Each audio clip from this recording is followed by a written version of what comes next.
नमस्कृत्य नरं चैव नरोत्तमं देवीं सरस्वतीं व्यासं ततो जयमुदीरयेत्।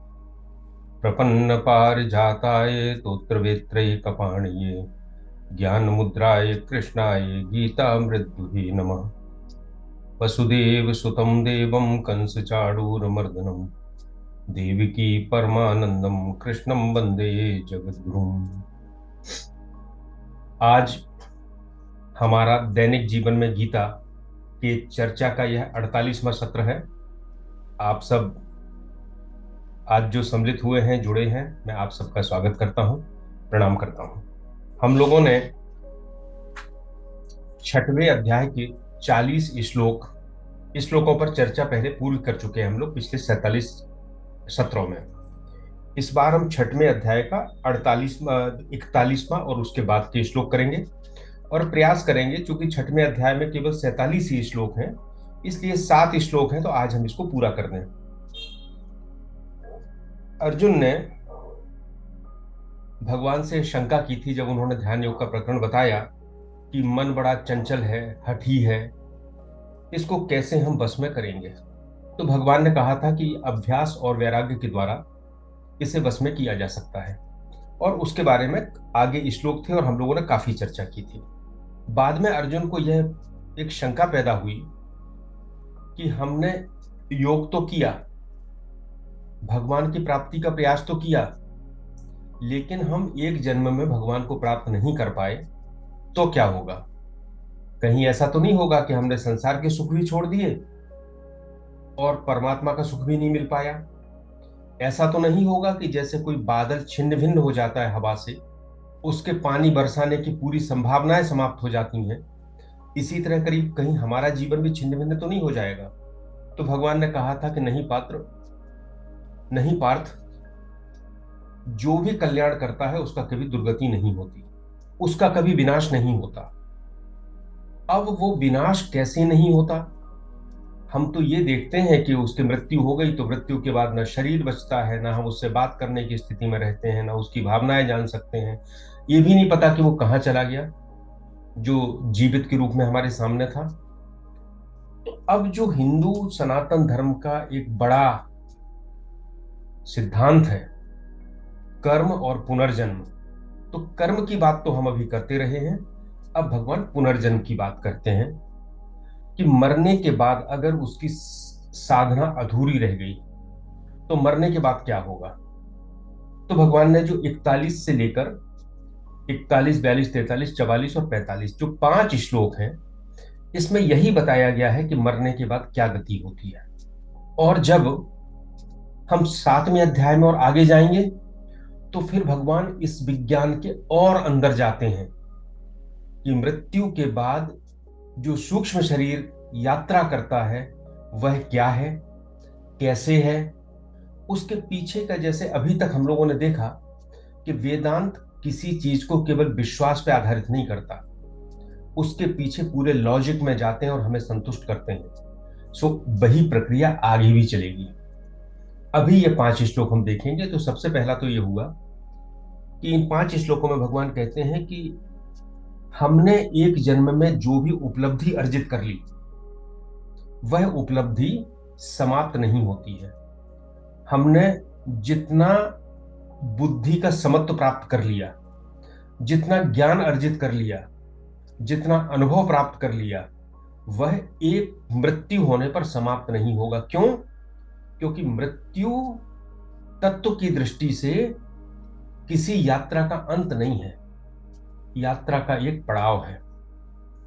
जैसे हम सोते हैं और जाग जाते हैं, तत्व की दृष्टि से मृत्यु भी इस जीव की अनंत जन्मों की यात्रा का एक पड़ाव है, एक बिंदु है, और अगले बिंदु से अगले जन्म से यात्रा वहीं से प्रारंभ होती है।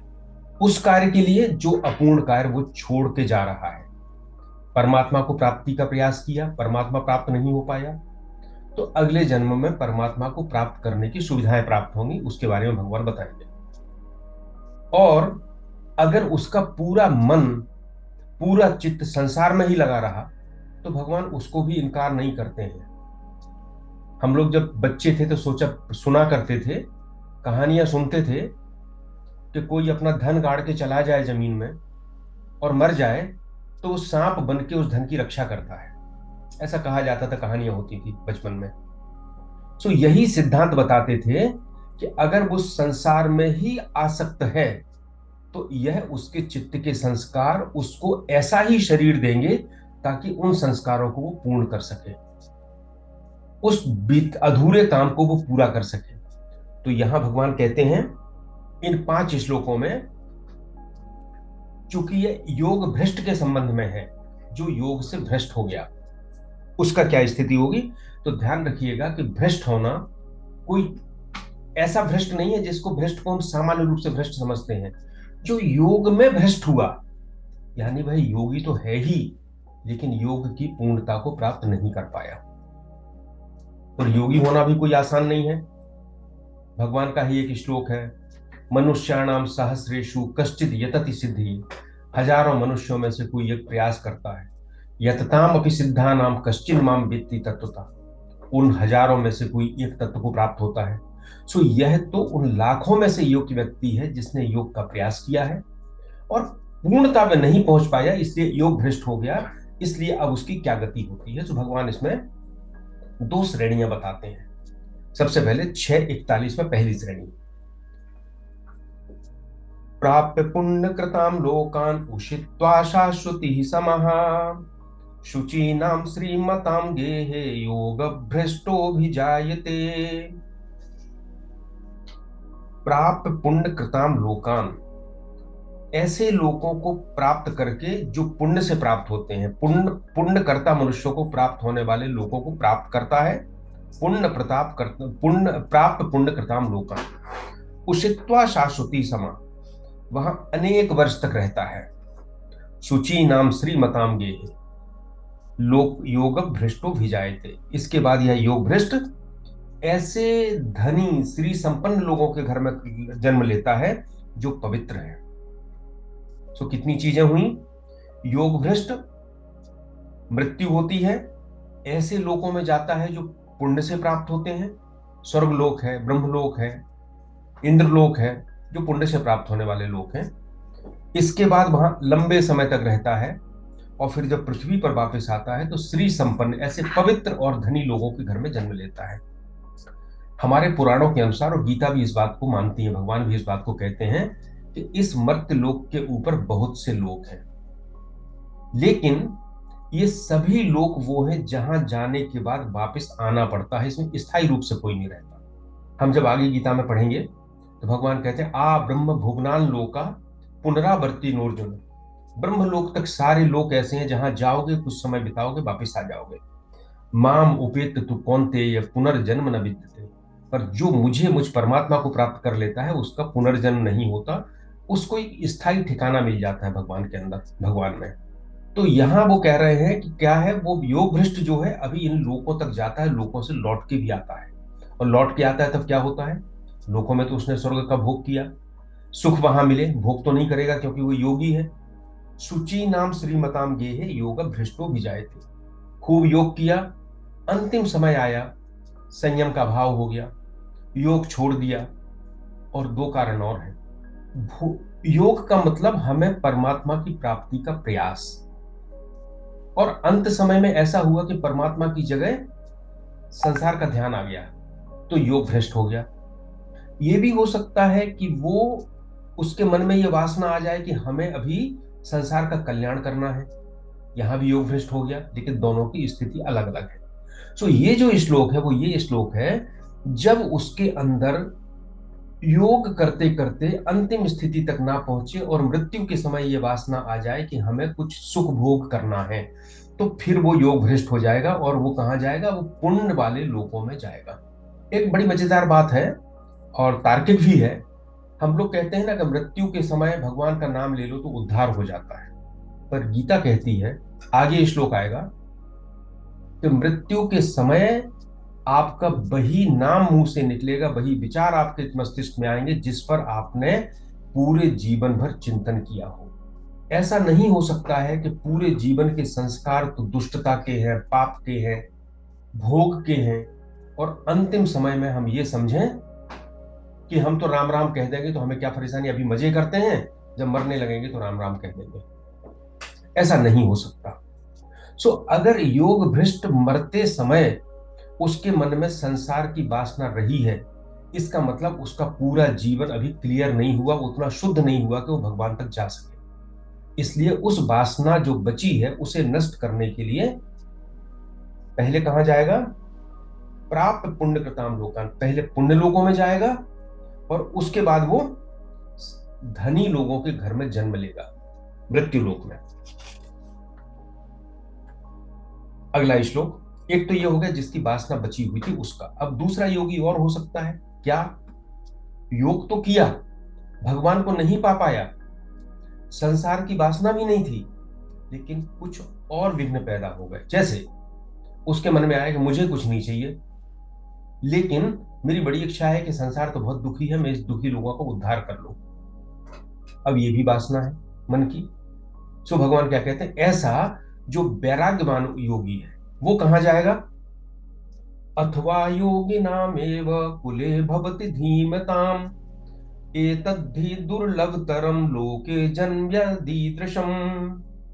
भगवान कहते हैं या तो पहला वाला जो स्वर्ग गया, उसके बाद धनी लोगों के घर में जन्म लिया, पवित्र धनी लोगों के घर में, और दूसरा बुद्धिमान योगियों के कुल में जन्म हो सकता है। अथवा योगी नाम एवं कुले भवति धीमता, ऐसे योगियों का कुल जो जो बुद्धिमान है। एतद्धि दुर्लभतरम लोके जन्म या दीदृशम, परंतु ऐसा जन्म इस संसार में और भी दुर्लभ है। तो पहला जन्म जो श्रीमानों के घर में हुआ पवित्र, वो दुर्लभ है, तो ये दुर्लभतर है, और भी दुर्लभ है। सो दो श्रेणियां हो गई, एक वासना सहित मरने वाले योगी की और एक वासना रहित वैराग्यवान योगी की। वैराग्यवान योगी को स्वर्ग जैसी जगह नहीं जाना पड़ता, वो सीधा वैराग्यवान कुल में ही जन्म लेता है, ऐसे कुल में जहां जीवन मुक्त ज्ञानवान योगी रहते हैं। और ऐसे योगी जो धीमताम है, धीमताम मतलब बुद्धिमान। देखिए गीता में बुद्धि पे बड़ा जोर दिया गया है, जगह जगह जोर दिया गया है, और सनातन धर्म भी बुद्धि पे जोर देता है। जो भी धर्म विश्वास के धर्म है उनका बुद्धि से दूर दूर तक कोई नाता नहीं है, क्योंकि बुद्धि अगर बीच में आ जाएगी तो वो विश्वास जो आपको अंधविश्वास पैदा किया जा रहा है उस अंधविश्वास को नष्ट कर देगी बुद्धि। लेकिन सनातन धर्म इतने दृढ़ फिलोसॉफिकल बेस पे खड़ा है, अनुभव पे खड़ा है, तो उसे डर नहीं है बुद्धि का, इसलिए हर जगह बुद्धि का आह्वान किया जाता है। गायत्री मंत्र पढ़ते हैं तो हम अपनी बुद्धि को तेज करने की प्रार्थना करते हैं, हमारी बुद्धि एकाग्र हो, हमारी बुद्धि पवित्र हो। सो ऐसा ऐसा योगी का घर जो बुद्धिमान हो, बुद्धिमान हो जो समझता हो मेरा कल्याण क्या है, मेरा अकल्याण क्या है, जो समझता हो कि मेरा कल्याण क्या है, मेरा अकल्याण क्या है। ऐसा नहीं है कि हम दिन भर योग करें और संसार में मूर्खता के काम शुरू कर दें। ऐसा भी नहीं है कि हम योग करें पर ऐसा योग करें जिसका कोई परिणाम ना हो, ऐसा भी होता है। लोगों का जीवन निकल जाता है, वो कहते हैं हमने जीवन भर साधना की पर मुझे कुछ नहीं मिला। कुछ नहीं मिला क्योंकि कोई कमी रह गई होगी, क्योंकि तुमने बुद्धि का उपयोग नहीं किया होगा और तय नहीं किया होगा कि वास्तव में करना क्या है। सो बुद्धिमान योगियों के घर में अब जब ऐसा होता है तो मुंडक उपनिषद की एक युक्ति है, एक श्लोक है, ना अस ब्रह्मविद कुले भवती। जो ब्रह्मविद होता है उसके घर में कोई अब्रह्मविद नहीं होता, क्योंकि उसका प्रभाव ही ऐसा होता है। हमने गीता में पहले पढ़ा था, भगवान ने कहा था पिछले अध्यायों में कि यदि आप तत्व को जानना चाहते हैं तो केवल पढ़ने से सुनने से नहीं होगा, उसके लिए तत्वज्ञानी के पास जाके बैठना पड़ेगा। तद विद्धि प्रणिपातेन परिप्रश्नेन सेव्या, वहां जाओ, उसे प्रणाम करो, प्रश्नों के द्वारा सेवा करो। उपदेक्षन्ति ते ज्ञानम ज्ञानिनस तत्व दर्शना, वे ज्ञानी आपको तत्व दर्शन बताएंगे। हमारे आध्यात्मिक मार्गदर्शक आदरणीय सुरेश चंद्र शर्मा साहब कहते हैं कि किसी संत जो सच्चा संत है उसके झोपड़ी में जाके बैठ जाओ, उसके साथ टिक्कड़ खा लो, उसके साथ आग ताप लो, तो ये उसका संपर्क ही आपको तत्व ज्ञान, आपको अनुभूति अंतरित करेगा। केवल सुनने से पढ़ने से जानकारी हो सकती है पर अनुभूति हो ये नहीं है। जब व्यक्ति ऐसे कुल में जन्म ले लिया जहां उसका पिता भी योगी है, माँ भी योगी है, उसके संबंधी भी योगी है, योगियों का कुल है, तो उसे कोई परेशानी ही नहीं। फिर तो उसे वो वातावरण मिल ही रहा है। एक व्यापारी के घर में एक बच्चा पैदा होता है तो छोटे से ही व्यापार सीख जाता है, उसको अलग से नहीं सीखना पड़ता। एक प्रशासनिक अधिकारी के घर में बच्चा पैदा होता है, वो प्रशासनिक माहौल पूरा देखता है, किसी प्रशासनिक परीक्षा के कंपटीशन में बैठता है, उसकी संभावनाएं ज्यादा होती हैं क्योंकि वो उसी वातावरण में पला बढ़ा है। तो ऐसे योगियों के कुल में जन्म मिलना एक दुर्लभ बात है, क्योंकि वह उसे वह माहौल उपलब्ध कराता है जिसके जिसके लिए उसने पिछले जन्मों में प्रयास किया। ये तद्धि दुर्लभतरम लोके जन्म या ईदृशम। सो धनियों के घर में, पवित्र धनियों के घर में दुर्लभ है, तो ये दुर्लभतर है। तो शास्त्र कहते हैं कि मानव जन्म तो दुर्लभ है ही, बड़े भाग मानुष तन पावा, सुर दुर्लभ सब ग्रंथन गावा। सो मनुष्य तन तो बहुत दुर्लभ है, लेकिन मनुष्य तन में भी महापुरुष का संग मिलना उससे भी दुर्लभ है। और संग मिल भी जाए तो उस महापुरुष को पहचानना भी बहुत दुर्लभ है। पता नहीं आपके आसपास कितने महापुरुष रहते हैं। महापुरुष तो नहीं बोलता कि मैं महापुरुष हूं, आपको पहचानना पड़ेगा। और पहचानेंगे तब जब हमारे अंदर पात्रता विकसित होगी। और हम कितना दुर्लभ तन है। विवेकानंद जी बहुत उद्धृत करते थे, शृण्वन्तु विश्वे अमृतस्य पुत्राः। तुम सब अमृत के पुत्र हो, अमरता के पुत्र हो, चेतन के अंश हो। तो इतना महत्वपूर्ण शरीर मिला, एतद्धि दुर्लभतरम लोके जन्म ईदृशम। और उसमें भी अगर योगियों के घर में मिला तो ये और ज्यादा दुर्लभतर है। दो चीजों में अब हम इतना दो श्लोक के बाद हम एक चीज में अंतर समझना प्रयास करें। पहला, जो लोग संसार में पुण्य करते हैं उनका पुण्य संचित होता है। और वो पुण्य काहे के लिए करते हैं? किसी कामना से पुण्य करते हैं। मुझे धन चाहिए, मुझे पद चाहिए, मुझे पुत्र चाहिए, मुझे यश चाहिए, मुझे सम्मान चाहिए। इन सब चीजों के लिए वेदों के कर्मकांड भाग में यज्ञ बताए गए हैं, पूजाएं बताई गई हैं, और अभी भी लोग करते हैं। और पूरा संसार यही करता है अधिकतर लोगों में। जब ये करते हैं तो ये जो पुण्य होता है ये फलदायी होता है। और ये जैसे हमारे बैंक में हम पैसे जमा करते जाते हैं, वैसा ये पुण्य जमा होता जाता है। और जब ऐसा पुण्यवान व्यक्ति की मृत्यु होती है, ये वो पुण्यवान है जिसने भगवान की कोई इच्छा नहीं की, पर पुण्य किया। पुण्य किया क्योंकि वो भोग करना चाहता है। तो जब उसकी मृत्यु होती है तो वो सीधा स्वर्ग में जाता है, या उन लोकों पे जाता है जो पुण्य वाले लोक है। स्वर्ग लोक है, ब्रह्म लोक है, इंद्र लोक है, अलग अलग लोक है, उनमें जाता है। फिर क्या करता है? उनमें जो पुण्य किया है और पुण्य करने के लिए उसने जो चाहा है वो वहां मिलता है। पुण्य का फल कुछ पृथ्वी लोक पर भी मिलता है, लेकिन मर्त्य लोक पर जो पुण्य मिलता है वह सीमित होता है। अगर ज्यादा पुण्य हो जाएगा तो फिर वो स्वर्ग में जाके उसका भोग करेगा, क्योंकि पृथ्वी में रहते हुए सक्षमता ही नहीं है। यहां सुख के साथ दुख जरूर आएगा। केवल शुद्ध सुख नहीं हो सकता। तो जब पुण्य बहुत ज्यादा हो गए, पुण्य कम हुए, तब तो उसका दूसरा जन्म पृथ्वी पर तुरंत हो गया। लेकिन पुण्य ज्यादा हो गए तो उतने सारे पुण्यों का सुख भोगने के लिए वो पुण्य लोक में जाएगा। और पुण्य लोक में जब उसके पुण्य खत्म हो जाएंगे या इतने कम हो जाएंगे कि अब वो पृथ्वी पर भी भोग सकता है, तब वह पृथ्वी पर किसी भी घर में जन्म ले लेगा। एक प्रक्रिया हुई। दूसरा, उसने भोग की बात ही नहीं की। उसने तो ये कहा कि हमें भगवान की प्राप्ति करना है, वो तो योगी है। लेकिन योगी रहते रहते योग भ्रष्ट हो गया, अपनी स्थिति पर नहीं पहुंच पाया। तो दो बातें हुई। पहला, अगर वो सकाम था अंत समय में, यानी उसमें कामना का अंश बचा था, तो वो स्वर्ग में चला गया। और स्वर्ग के बाद उसने धनियों के घर में, पवित्र धनियों के घर में जन्म लिया। और अगर वह निष्काम था, वैराग्यवान था, तो उसने मरने के बाद सीधा किसी लोक में नहीं गया, सीधा जाके वैराग्यवान पुरुषों के घर में जन्म लिया। अथवा से भगवान ने दोनों में अंतर किया है। और श्रीमद शंकराचार्य जी ने जो भाष्य लिखा है उसमें उन्होंने योगियों को घर को निर्धन बताया कि निर्धन होंगे वो। एक धनवान था, एक निर्धन था। क्योंकि धनवान में एक बार हो सकता है कि भोगों की अधिकता के कारण वो विचलित हो जाए, पर निर्धन होगा तो वो संभावना भी समाप्त हो गई। हालांकि भगवान ने आश्वासन दिया है कि योग भ्रष्ट धनी के घर में भी होगा, तब भी अगला श्लोक आएगा, उसके पूर्व के संस्कार उसको भगवान की तरफ, योग की तरफ खींचेंगे। सो हमने दोनों में अंतर कहा, जिन्होंने सकाम किया और जिन्होंने परमात्मा की प्राप्ति के प्रयास किए। परमात्मा की प्राप्ति का प्रयास करने वाले योगी योग भ्रष्ट हुआ तो स्वर्ग, और फिर धनी व्यक्ति, पवित्र धनी व्यक्ति, और दूसरा सीधा योगियों के कुल में। दो तीन प्रश्न हमारे सामने आते हैं जिसमें हम विचार करें कि योग का जो भगवान को प्राप्त करने का था वो तो निष्काम था। निष्काम था तो फिर ये बात क्यों कि हम थोड़े दिन में स्वर्ग भी जाएंगे, वापिस भी आएंगे?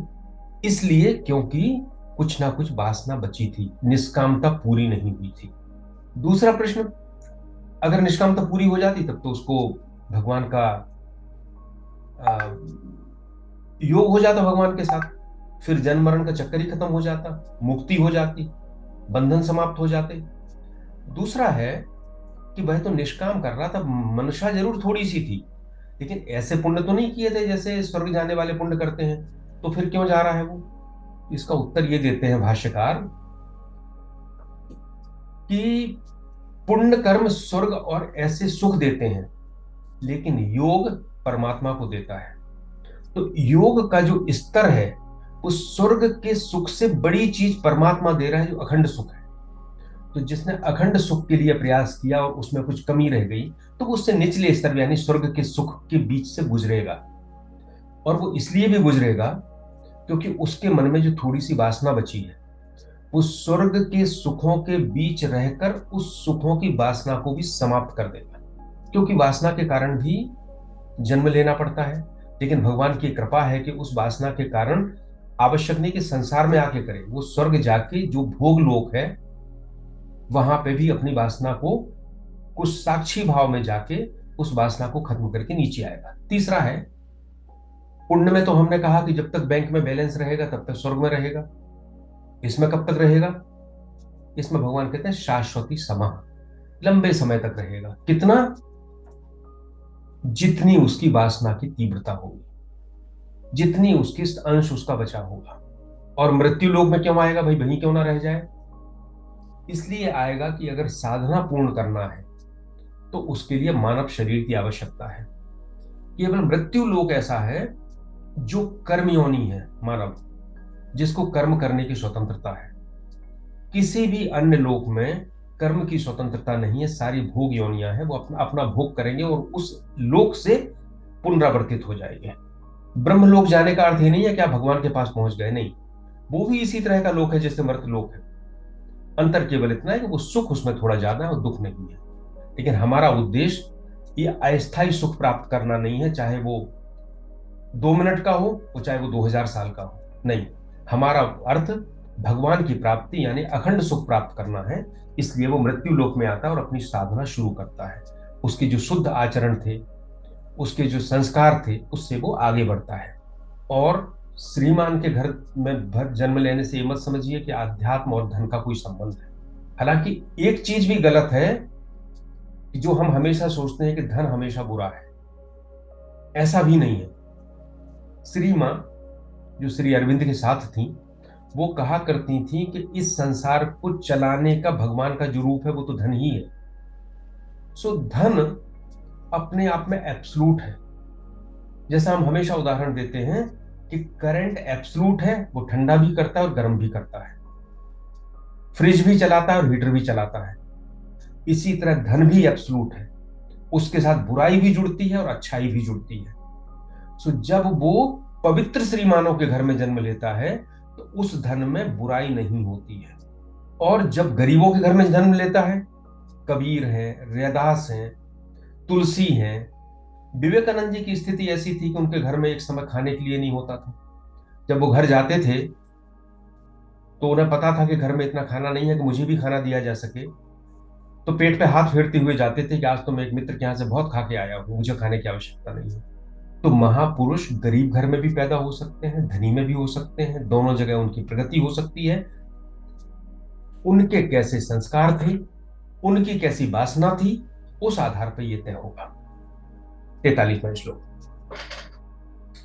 तत्र तम बुद्धि संयोगम लभते पौर्वदेहिकम यतते च ततो भूयः संसिद्धौ कुरु नंदन।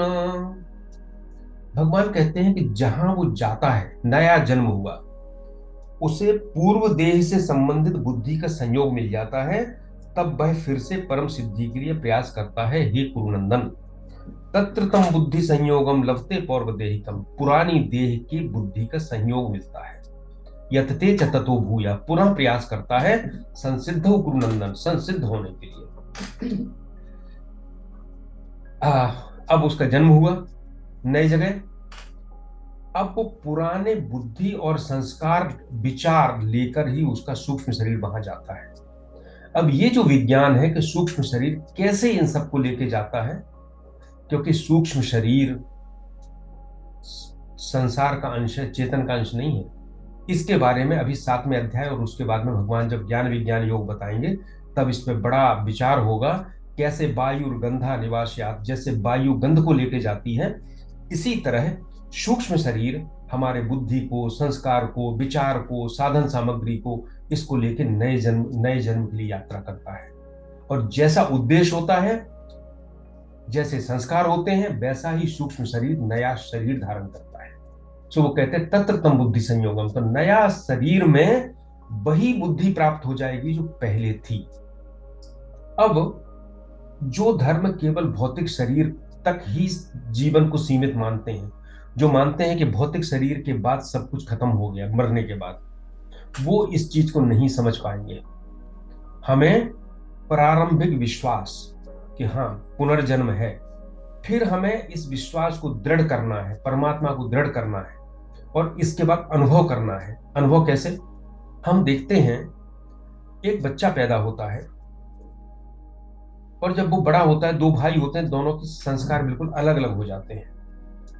एक बच्चा संगीतज्ञ बनना चाहता है, दूसरा बच्चा इंजीनियर बनना चाहता है। कोई और होगा, उसका किसी में मन नहीं लगता, वो कहता हम तो मेहनत मजदूरी करेंगे, उसमें दिमाग ही नहीं है उतना। माँ बाप एक ही है, जीन एक ही है, ऐसा कैसे हुआ? वातावरण एक ही है। आखिर कुछ ना कुछ संस्कार लेके वो आया है।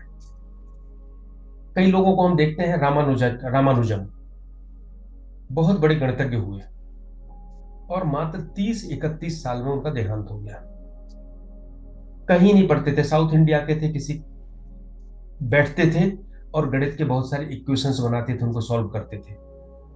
कोई समझता ही नहीं था ये क्या करते हैं। जब एक हार्डी, इंग्लैंड के बड़े गणितज्ञ थे, जब उनको पता चला, उनके संपर्क में आए, तो वो इंग्लैंड ले गए उनको। उनकी प्रतिभा लोगों को पता चली कि ये कितने बड़े गणितज्ञ हैं, लेकिन बहुत कम उम्र में उनका देहांत हो गया। तब भी वो अमर हो गए। तो वो बच्चा जो साउथ के एक स्कूल में पढ़ता था, बड़ी बड़ी गणित की प्रमेय, जिसमें पूरे संसार के ऑक्सफोर्ड और हार्वर्ड जैसे बड़े बड़े विश्वविद्यालयों के गणितज्ञ उलझे हुए थे, उनको वो बैठ के सॉल्व कर रहा था। ये कहां से आया संस्कार? इस जन्म का तो नहीं था। तो आप जब विचार करते हैं, आप देखते हैं, तो ये बुद्धि, संस्कार, मानस, वातावरण तो प्रभाव डालता है। इसीलिए तो भगवान ने कहा कि वो शुद्ध योगियों के घर में जन्म लेगा तो उससे ज्यादा अच्छा वातावरण मिलेगा। और मनोविज्ञान भी कहता है कि वातावरण तो प्रभाव डालता है, लेकिन जो आंतरिक गठन है, जो हमारा जन्म जन्मांतर से चल रहा है, उसकी बात भगवान कहते हैं कि वो तुमको प्राप्त हो जाएगा। सो कैसे यात्रा आगे बढ़ेगी? देखिए, जैसे हम एक यात्रा पे जा रहे थे, रास्ते में नींद आई और यात्रा सड़क के किनारे सो गए। सो के उठे, अब पुनः पीछे से नहीं चलना, जहां से उठोगे वहीं से रास्ता आगे बढ़ेगा, क्योंकि पहले जितना हम कर चुके वो तो हमारे साथ है। एक और सोचिए, हम रात में अपने घर में सोए। सोना और मृत्यु तत्व के हिसाब से दोनों एक है। हम बिस्तर पे सोए, सवेरे उठे तो मैंने देखा कि जो मैं गुलाबी चादर ओढ़ के सोया था वही गुलाबी चादर ओढ़े हूं, जिस गद्दे पे सोया था उसी गद्दे पे सोया हूं, वही पंखा चल रहा है, वही कमरा है। यानी जहां से मैंने अपनी यात्रा छोड़ी थी, वहीं से मैंने अपनी यात्रा प्रारंभ कर ली। सो मरते समय जैसा अंतःकरण होता है, उस अंतःकरण के आधार पर वैसा ही शरीर मिलता है, और उस शरीर के आधार पर वैसा ही उसको व्यवस्थाएं मिलती हैं, और अपने आगे की उन्नति करता है। अब एक छोटा सा प्रश्न हो सकता है कि हमने इस जीवन में तो बहुत कुछ कमाया, केवल आंतरिक बात छोड़ दें, हमने अपने जीवन में तो पैसा भी कमाया, धन संपत्ति भी कमाई, तो क्या वो भी हमें वैसे ही मिलेगी जितनी हमने यहां छोड़ के गए हैं उस जन्म में? वेदांत कहता नहीं। जो आपने संसार में कमाया वो आपका नहीं था, वो पर था, दूसरे का था, संसार का था। और जो आपने आंतरिक रूप से कमाया, जो संस्कार कमाए, वो आपके थे, वो 100 के थे। आप 100 के साथ यात्रा करते हैं, आप पर के साथ यात्रा नहीं करते। सो आवश्यक नहीं कि इस जन्म में आपने जो कमाया वो धन आपको वैसे ही मिले, नहीं। पर जो संस्कार कमाए हैं, जो बुद्धि पैदा की है, जो चेतना का विकास किया है, उसके अनुसार नया शरीर मिलेगा और उसी आधार पर यात्रा आगे बढ़ेगी। यतते च ततो भूयः संसिद्धौ कुरुनंदन। जैसे हम सोकर उठते हैं ना, तो और तरोताजा हो जाते हैं। सो नया जीवन जब मिलता है, सो उत्साह, ऊर्जा। हम 80 साल के हो गए, कहाँ उत्साह बचता है, चल नहीं पाते, सोच नहीं पाते, डिमेंशिया हो जाता है, सब चीजें भूल जाते हैं। वो शरीर किसी काम का नहीं रहा, लेकिन संस्कार बचे हैं। सो भगवान नया शरीर देता है, नई ऊर्जा देता है, नया वातावरण देता है, और कहता है कि अब तुम उस काम को करो जिस काम को तुम पहले नहीं कर पाए। सो यतते यतते च ततो भूया, वह पुनः प्रयास करता है संसिद्धो कुरुनंदन, संसिद्ध होने के लिए। 44। पूर्वाभ्यासेन तेनैव हीते है अवशोऽपि सः, जिज्ञासुर अपि योगस्य शब्द ब्रह्माति वर्तते। पहले के उस अभ्यास के कारण वह बरबस आगे की ओर खिंचा जाता है। पूर्वाभ्यासेन तेनैव, उसके पूर्व अभ्यास के कारण ह्रीते खिंचता है अवशोभितः सह, वह विवश हो जाता है, वो तो खिंचना ही पड़ता है उसको इस कारण से। जिज्ञासुर अपि योगस्य, जो योग का जिज्ञासु है वह शब्द ब्रह्माति वर्तते, शब्द ब्रह्म के पार हो जाता है। एक बहुत महत्वपूर्ण श्लोक है ये।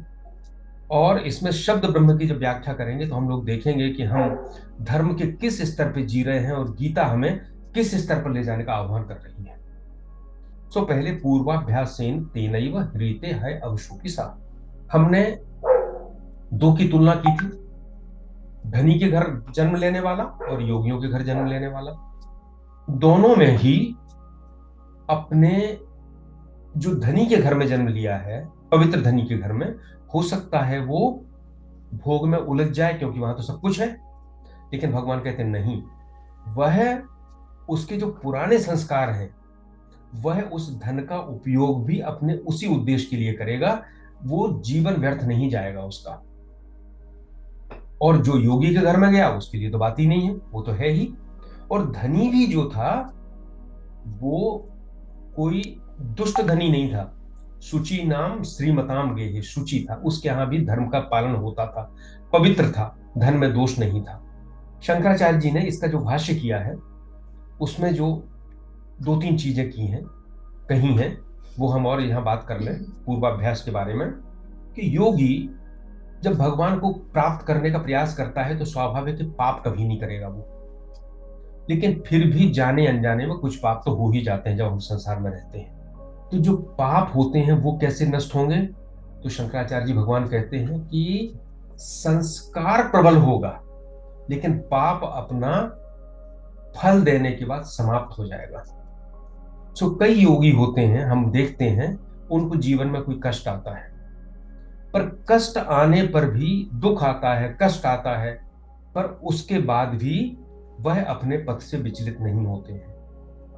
कई संतों की हम कहानियां पढ़ते हैं, पता चला एक पुत्र की मृत्यु हो गई, पत्नी की मृत्यु हो गई। कई ऐसे संत हैं जिनके पास कुछ भी नहीं बचा, बहुत अच्छे परिवार में थे, सारा पैसा खत्म हो गया। सो कुछ ना कुछ उनके कर्म रहे जिन्होंने फल दिया, लेकिन वो संत अपने परमार्थ के मार्ग से, अपने संस्कार के मार्ग से नहीं दिखा।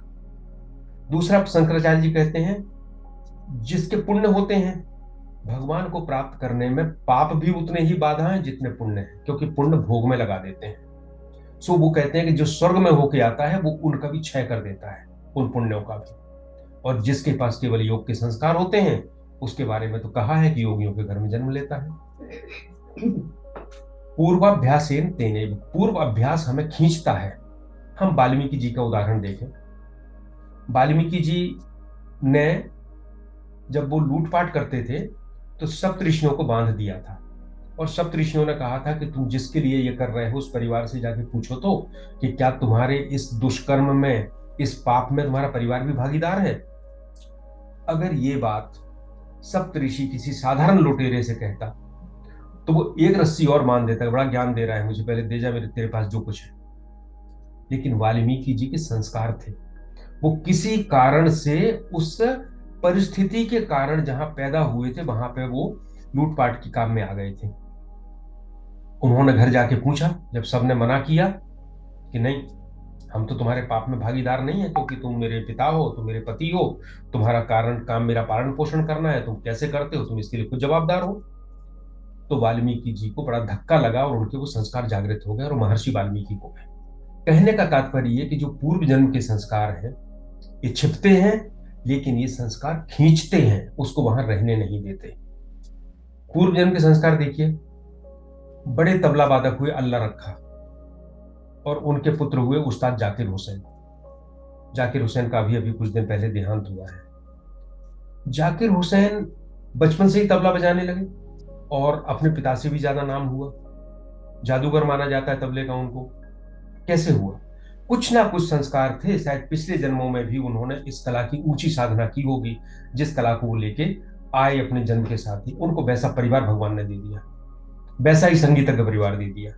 और जितने भी घराने हैं संगीत के, बहुत से घराने हैं, उन घरानों में जो होते हैं उनकी एक परंपरा चलती है, तो भगवान उसी तरह की आत्माएं वहां अपने आप आती हैं जिनका उसके साथ संयोग होता है। हालांकि इसमें एक बात और है, जब हम भक्ति पे आएंगे तो श्री अरविंद कहते हैं कि भगवान कुछ रहस्य बताते हैं, लेकिन ये ईश्वर इतना रहस्यमय है कि हम इसके रहस्यों को पूरी तरह नहीं जान सकते। हम कभी ये नहीं बता सकते कि दो धन दो चार होते हैं ना गणित में, ऐसा नहीं होता। कई बार हम बहुत सी चीजों की विवेचना नहीं कर सकते, कई बार हम भगवान की कृपा की विवेचना नहीं कर सकते, होता है।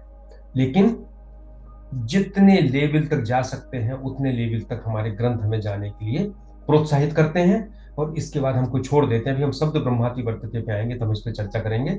हमें छोड़ देते हैं कि अब तुम जाओ, तुम्हारे लिए खुला क्षेत्र है, तुम देखो ये रहस्य क्या है, जिसको ज्ञात कर सकते हो। जिज्ञासुर अपि योगस्य शब्द ब्रह्माति वर्तते। जो योग का जिज्ञासु है वह शब्द ब्रह्म के परे चले जाता है। इसकी जो साधारण व्याख्या होती है, पहले वो मैं उसकी बात करता हूं जो साधारण रूप से लोग कहते हैं हमेशा। वो कहते हैं कि योग करना तो बहुत बड़ी बात है, योग की जिज्ञासा करना ही शब्द ब्रह्म के पार चला जाता है। शब्द ब्रह्म क्या है? जो शब्द ब्रह्म के कहते हैं वेद, जो ब्रह्म का शब्दों के रूप में वांग्मय स्वरूप है, उसको कहते हैं शब्द ब्रह्म। और वेद में दो भाग हैं, कर्मकांड है और ज्ञान कांड है। सो यहां शब्द ब्रह्म का तात्पर्य है वो कर्मकांड भाग जो कर्म के द्वारा ऊंचे लोकों का आश्वासन देता है। जो यज्ञ दान तप जो भी क्रियाएं उसमें दी हैं कर्मकांड भाग में, उनके द्वारा पुण्य प्राप्ति का आश्वासन देता है, स्वर्ग का आश्वासन देता है, सुख का आश्वासन देता है, यश का आश्वासन देता है, पुत्र का आश्वासन देता है, परिवार का आश्वासन देता है, उसको कहते हैं शब्द ब्रह्म। तो इसमें इस साधारण व्याख्या कहते हैं कि जो योग की जिसमें जिज्ञासा भी पैदा हो गई वो भी शब्द ब्रह्म के पार चला जाता है, यानी उसको भी इन चीजों में अरुचि हो जाती है। वो कहता है ये सब अस्थायी है, हम भगवान की प्राप्ति करेंगे। सो पहले जिज्ञासा करना। हम किसी भी स्थिति में हैं, हम पहले दृढ़ निश्चय करें कि हमें इस जीवन में परमात्मा को प्राप्त करना है। तुलसीदास जी कहते हैं, मति अति नीच ऊंची रुचि आछी। मेरा मन तो बहुत छोटा है, परंतु मेरी इच्छाएं बहुत बड़ी बड़ी हैं। चाहिए अमीय जग जुरई न छाछी। मुझे अमृत चाहिए और जगत में तो मुझे छाछ भी नहीं मिल रही। तो कहते हैं कि भले तुम्हें छाछ ना मिल रही हो पर अमृत की इच्छा करो। तुम्हारी भली अभी योग्यता ना हो, तुम कहते हो अभी तो हम बहुत छोटे हैं, हम परमात्मा कहां से प्राप्त करेंगे, पर परमात्मा की इच्छा करो, दृढ़ निश्चय करो कि हाँ करना है। तो जिज्ञासा करो। सो शब्द जिज्ञासा करने से ही एक भाव पैदा होगा कि जितने ये स्वर्ग के सुख हैं, जितने शब्द ब्रह्म में चीजें कही गई हैं, हमें इससे पार जाना है। और वो कहते हैं कि जब ये जिज्ञासा करते हैं तो भगवान इसकी पूर्ति करता है। रीझत राम जान जन जी की, रहत न प्रभु चित चूक किए की। भगवान कोई चूक नहीं करते। इसमें आपने जिज्ञासा करी और शब्द ब्रह्म के पार होना प्रारंभ हुए। पर इसका एक बड़ा गलत दुरुपयोग होता है। वो दुरुपयोग ये होता है कि हमें करना धरना तो कुछ नहीं, हमें तो जिज्ञासा करना है, हमें तो सोच लेना है। तो हम संसार तो वैसे ही जिएंगे, काम तो वैसे ही करेंगे, लेकिन हमने तो दृढ़ निश्चय कर लिया भगवान मिलेगा। हमने दृढ़ निश्चय कर लिया दिल्ली जाएंगे, पर हम ट्रेन में नहीं चढ़ेंगे, हम पैदल नहीं चलेंगे, हम तो यहीं बैठे रहेंगे। हम तो मन में सोचेंगे तो हमारी कुर्सी उड़ के पहुंच जाना चाहिए दिल्ली, पर ऐसा तो नहीं हो सकता। सो जिज्ञासा का अर्थ ये मत लीजिए कि जिज्ञासा मतलब कि जिज्ञासा करना। फिर क्या है? शब्द ब्रह्माति वर्तते। आप देखेंगे धर्म का ये जो रूप है, जो कहता है कि ये करो तो ऐसा मिलेगा, ये करो तो ऐसा मिलेगा, ये करो तो ऐसा मिलेगा, ये क्या है? इसको कहते हैं हम विधि और निषेध, डूज एंड डोंट्स। सारे धर्मों के जो प्रारंभिक रूप है वो डूज एंड डोंट्स है। ये यज्ञ करो तो दाहिने हाथ से ये डालोगे, बाएं हाथ नहीं छूना चाहिए, टच नहीं होना चाहिए। मंत्र का उच्चारण इस लय में करोगे, लय नहीं बिगड़ना चाहिए। इस देवता का करोगे तो आपको सफेद पुष्प चढ़ाना पड़ेंगे, इस देवता को आपको सरसों के दाने चढ़ाना पड़ेंगे, दूसरे चढ़ा दोगे उसका फल नहीं मिलेगा। डूज एंड डोंट्स धर्म का अत्यंत प्रारंभिक रूप। और जितने सेमेटिक धर्म हैं, क्रिश्चियन है, मुस्लिम, इस्लाम है, यहूदी है, इनका पूरा धर्म विधि निषेध तक ही सीमित है, डूज एंड डोंट्स तक, इसके ऊपर है नहीं। इतने बार प्रार्थना करोगे तो ये होगा, इस दिशा में मुंह करके ये करना पड़ेगा, इस तारीख को ये करना पड़ेगा, इस तारीख को ये करना पड़ेगा, इधर जाना पड़ेगा, इधर की यात्रा करना पड़ेगा, डूज एंड डोंट्स। यहां मत जाओ, यहां शैतान है, यहां जाओ, यहां ईश्वर है। लेकिन शब्द ब्रह्माति वर्तते, इस डूज एंड डोंट्स से बाहर हो जाना, ये केवल सनातन धर्म में है और कहीं नहीं है। हम डूज एंड डोंट्स में अगर हैं तो फिर हम एक बहुत सीमित घेरे में हैं। जैसे हमें इस धर्म में अनुसंधानकर्ता बनना है, खोजी बनना है, जिज्ञासु बनना है, रुकना नहीं है। कैसे? एक बच्चा कक्षा 8 में पढ़ता है, हम उसको केमिस्ट्री की लैब में ले जाते हैं और प्रयोग कराते हैं, तो उससे क्या बोलते हैं? बेटा ये सल्फ्यूरिक एसिड है, इसको ठीक से डालना इस टेस्ट ट्यूब में, ऐसा ना हो तुम्हारे हाथ में लग जाए तो तुम जल जाओगे। डूज एंड डोंट्स, ये करना, ये नहीं करना। वो बच्चा प्रयोग करता है, लेकिन प्रयोग से परिणाम क्या लाएगा? वही परिणाम लाएगा जो पहले से पता है कि क्या परिणाम आएगा। लेकिन जब वैज्ञानिक बनता है तब डूज एंड डोंट्स नहीं होते। मैडम क्यूरी ने और पियरे क्यूरी ने जब रेडियो धर्मिता की खोज की तो उनको नहीं पता था कि हमें क्या डूज एंड क्या डोंट्स करना है। तो उन्होंने वही जो पदार्थ था रेडियो एक्टिव, उसके साथ काम किया। बाद में कैंसर हो गया उनको, लेकिन उन्होंने ये बताया कि रेडियो एक्टिविटी क्या है। सो एक 8वीं के बच्चे का प्रयोग जिसमें डूज एंड डोंट्स है, और एक वैज्ञानिक का प्रयोग जिसमें खुद करता है और खुद उसका अनुभव करता है, दोनों में अंतर है। सो धर्म का जो सबसे प्रारंभिक रूप है वो है डूज एंड डोंट्स, और धर्म का जो अगला रूप है वो है जिसमें हम अनुसंधानकर्ता बनते हैं, हम उसके प्रयोग करते हैं। तो भगवान कहते हैं कि तुम्हें अनुसंधानकर्ता बनना है, तुम्हें डूज एंड डोंट्स तक नहीं रुकना है। हमारा तो सारा धर्म हम जिसको समझ रहे हैं वो डूज एंड डोंट्स तक ही रुका हुआ है। हम रोज झगड़े करते हैं कि मेरे मंदिर के सामने तुम कैसे घुस गए, तुमने ये दरवाजा ये क्यों बंद नहीं किया, तुमने इस रंग का फूल क्यों चढ़ा दिया। हालांकि ये जो कट्टरता हिंदू धर्म में आ रही है, ये इसलिए आ रही है कि हम पूरे समाज को इस समय कट्टर बनाने में लगे हैं। जो डूज एंड डोंट्स के पार जाना है, देखो फिर समझिए आप, हम लोग डूज एंड डोंट्स के पार जाने वाले का आदर करते हैं। आपने कभी सुना होगा कि जो परमहंस होते हैं, सन्यासी होते हैं, वो पूजा नहीं करते, वो संध्या नहीं करते, वो यज्ञ नहीं करते, वो हवन नहीं करते, क्योंकि इन चीजों से जो मिलना है उससे ऊपर चले गए, और हमारा समाज उनका सम्मान करता है। ये हमारा, इसके पीछे ये लॉजिक है। लेकिन अगर वही सेमेटिक धर्मों में चला जाए डूज एंड डोंट्स के पूरे, तो उसको सजा दी जाती है, उसको खोज नहीं करने दी जाती। कितने सूफी हुए हैं, कितने ईसाई संत हुए हैं जिनको हत्या कर दी गई, क्योंकि उन्होंने अपना एक अनुभव लेके समाज के सामने आए। सो उन धर्मों में डरना पड़ता है कि डूज एंड डोंट्स के आगे जाएं और कोई अनुभव करें और बताएं तो रूढ़ियां उनके ऊपर हावी हो जाएंगी। चर्च ने लोगों को बहुत प्रताड़ित किया। कभी नहीं करने दिया। लेकिन सनातन धर्म ऐसा है जो कहता है कि नहीं, आज तुम पूजा कर रहे हो, लेकिन तुम इसके आगे जाओ, तुम धर्म के विज्ञान में जाओ, वहां अनुसंधान करता हो। जैसे विज्ञान है ना, गुरुत्वाकर्षण की खोज एक ईसाई ने की, और शून्य की खोज भारत में की, कहेंगे हम सनातनी ने की। तो शून्य सनातनी नहीं हो सकता और गुरुत्वाकर्षण ईसाई नहीं हो सकता, दोनों विज्ञान है। इसी तरह जब हम विधि निषेध से ऊपर जाते हैं, जिज्ञासु बनते हैं, ध्यान करते हैं, परमात्मा का प्राप्त करना चाहते हैं, तो जिस चीज में प्रवेश करते हैं वो इन धर्मों से ऊपर का है, वो धर्म का विज्ञान है। सो भगवान शब्द ब्रह्म ब्रह्म शब्द ब्रह्माति वर्तते हमको उस स्टेज पे ले जा रहे हैं। गीता हमें छोटी चीज पे सीमित नहीं कर रही है, हमें धर्म की अनुभूति कराने की बात कर रही है। इसीलिए जो हम छोटी छोटी चीजों पे रोते रहते हैं कि लोग यज्ञ नहीं कर रहे हैं, लोग फलानी चीजों का पालन नहीं कर रहे हैं, चिंता मत करिए। सनातन धर्म इन डूज एंड डोंट्स का पालन नहीं करने से नष्ट नहीं होता, क्योंकि सनातन धर्म तो सत्य की खोज है, जो इससे बहुत आगे की बात है। कैसे होता, एक थोड़ा सा उदाहरण लीजिए। हम संध्या बंदन करते हैं। संध्या बंदन क्यों करते हैं? जीवन में एक नियमितता आती है, हम भगवान का ध्यान करते हैं, एक मना स्थिति बनती है जब रात और दिन का संगम होता है, या दिन और रात का संगम होता है, या दोपहर और शाम का संगम होता है। तो जो त्रिकाल संध्या होती है, सुबह 6 बजे, दोपहर 12 बजे और शाम 6 बजे। लेकिन अगर किसी को उस त्रिकाल संध्या को करने के बाद आगे बढ़ गया और उसको गायत्री सिद्ध हो गई, तो त्रिकाल संध्या की जरूरत नहीं है, वो गायत्री में ध्यान में जाएगा, यानी डूज एंड डोंट से ऊपर चला गया वो।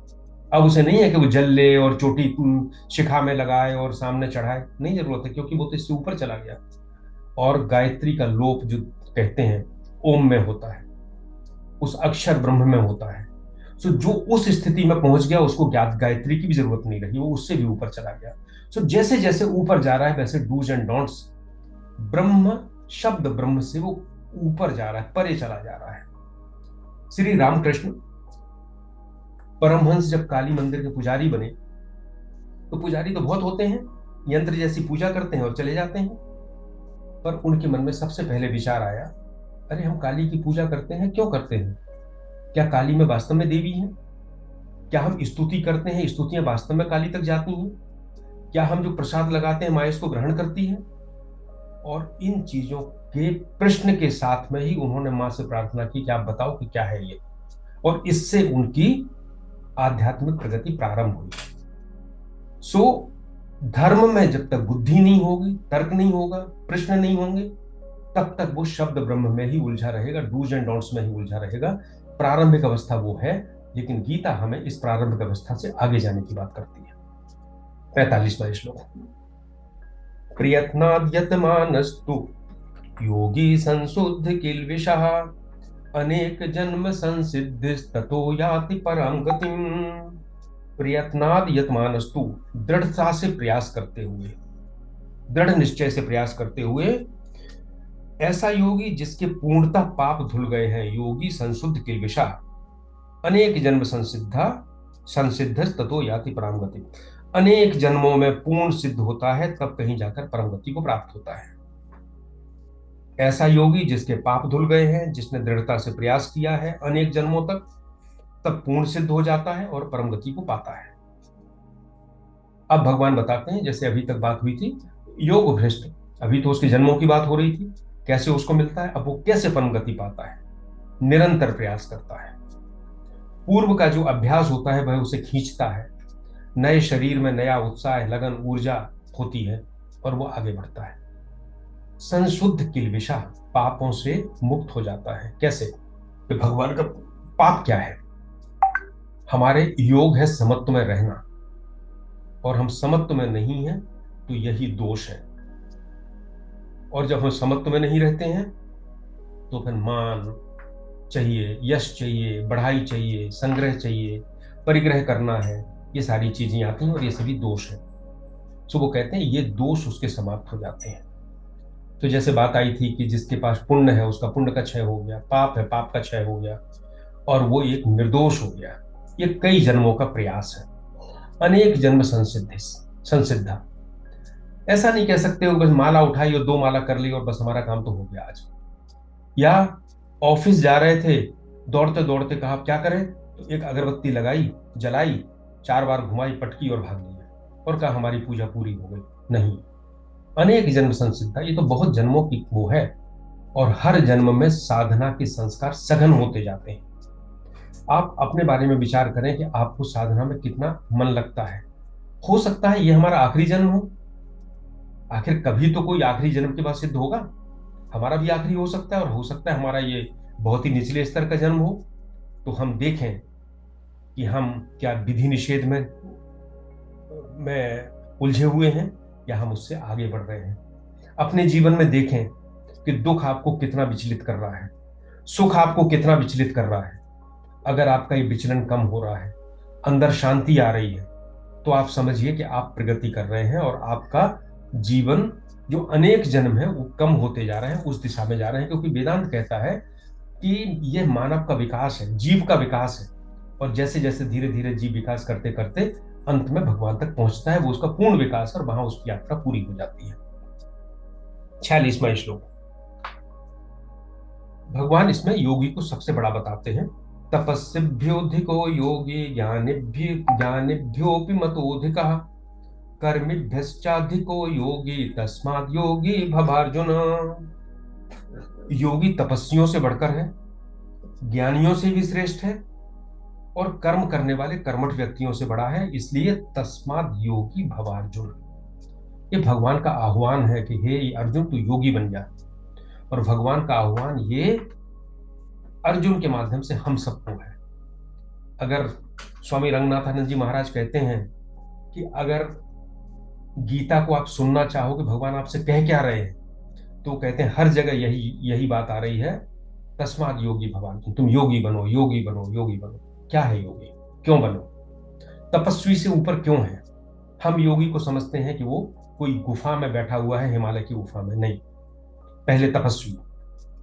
तपस्वी का मतलब है जो तप करता है, जो भूख प्यास को सहन करता है, सर्दी गर्मी को सहन करता है, और रिद्धि सिद्धि प्राप्त करना चाहता है, सकामी है, कुछ कामना पूरी करना चाहता है। तो भगवान कहते हैं इसका कोई मूल्य नहीं है।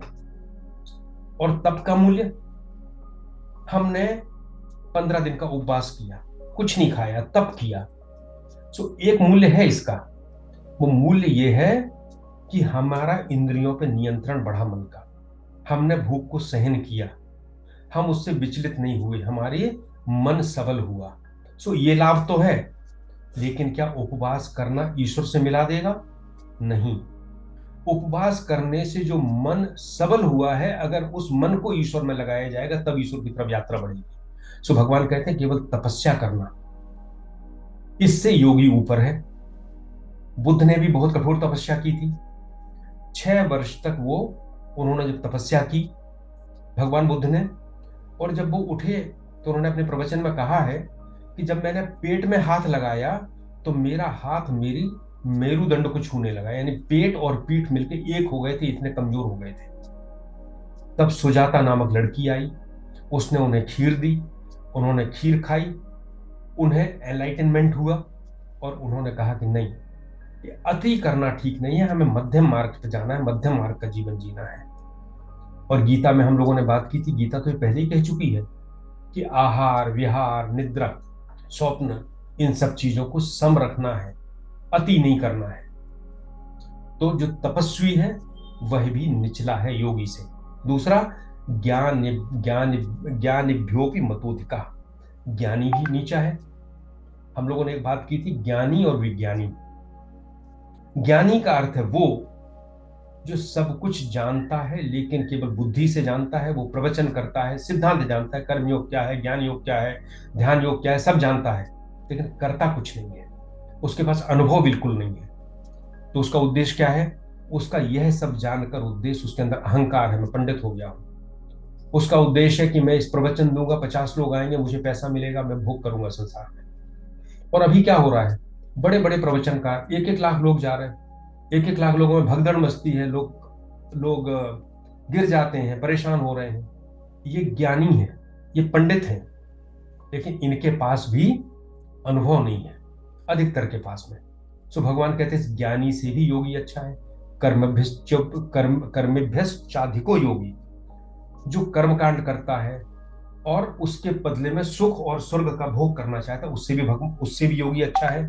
तो वो कौन सा योगी है? वो जो समता में स्थित है, जो समत्व की साधना कर रहा है, जो केवल ईश्वर को पाना चाहता है, जिसके ऊपर सुख दुख का प्रभाव नहीं होता है, मन विचलित नहीं होता है। भगवान कहते हैं तुम ऐसे योगी बनो। और ऐसा योगी हिमालय की गुफा में नहीं है। भगवान का जो आह्वान है हर व्यक्ति के लिए है, जीवन के हर पहलू के लिए है। आप गृहिणी हैं, प्रशासक हैं, सैनिक हैं, किसान हैं, व्यापारी हैं, सेवक हैं, कुछ भी हैं, हर व्यक्ति योगी हो सकता है। इसमें किसी को भी मनाही नहीं है, इसकी कोई पात्रता नहीं है। ऐसा नहीं है कि जब ऐसा पैदा होगे तभी तुम योगी हो पाओगे। तो भगवान ने उस योगी को, जैसे सन्यासी को भगवान ने एक अलग, जो हमारा एक मनोदशा थी कि वो भिक्षा मांगता होगा, ऐसे वस्त्र पहनता होगा, संसार से दूर जंगलों में रहता होगा, उसको निकाल के कह दिया नहीं, इस संसार में रहने वाला भी सन्यासी है। अगर वह निष्काम है, अगर वह फल की आसक्ति से दूर है, तो वह भी सन्यासी है। इसी तरह भगवान यहाँ कह रहे हैं कि जो योगी है वो कोई भी योगी हो सकता है, कहीं भी हो सकता है, जीवन के हर क्षेत्र में हो सकता है। हम पूजा करते हैं तब भी योगी हो सकते हैं, खाना खाते हैं तब भी योगी हो सकते हैं, और युद्ध लड़ते हैं तब भी योगी हो सकते हैं। सो हम जीवन में अच्छा कार्य करें, लोगों की मदद करें, अनासक्त होने का प्रयास करें, अपने अंदर शांत रहें, समत्व में रहें। अत्यंत व्यवहारिक दर्शन है यह, अध्यात्म का व्यवहारिक पक्ष है, और इसके करने से योगी बनने का भगवान हमको निरंतर संदेश दे रहे हैं।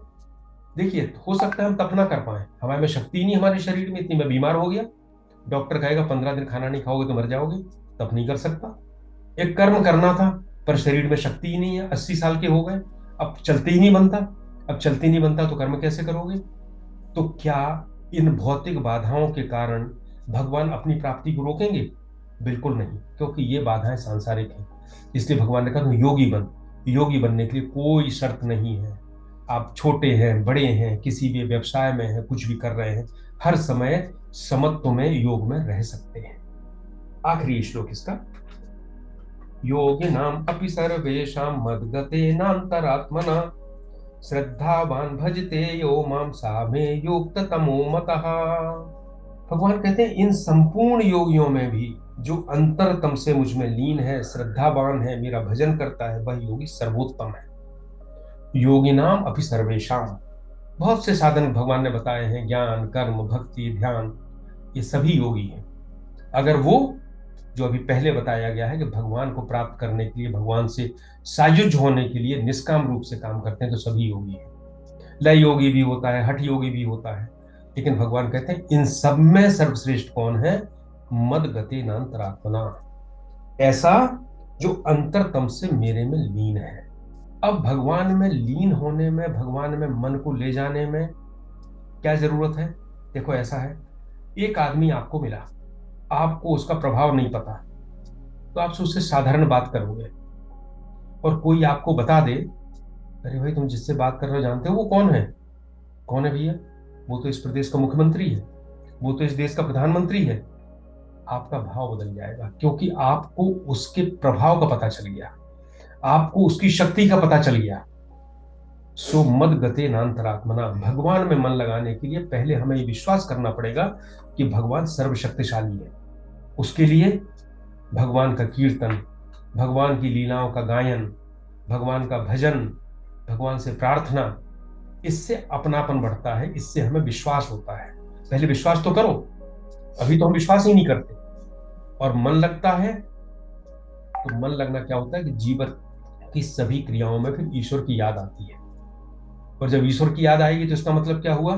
हमारी सारी क्रियाएं ईश्वर की प्रसन्नता के लिए होंगी।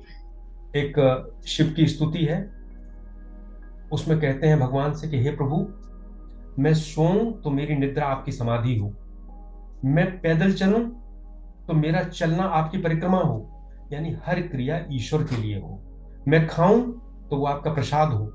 सो मद गते नान्तरात्मना, हमें ऐसा जीवन जीने का प्रयास करना है, मन को भगवान में लगाना है। ये उसकी प्रक्रियाएं हैं। श्रद्धावान भजते यो माम, श्रद्धा के साथ जो भजते हैं।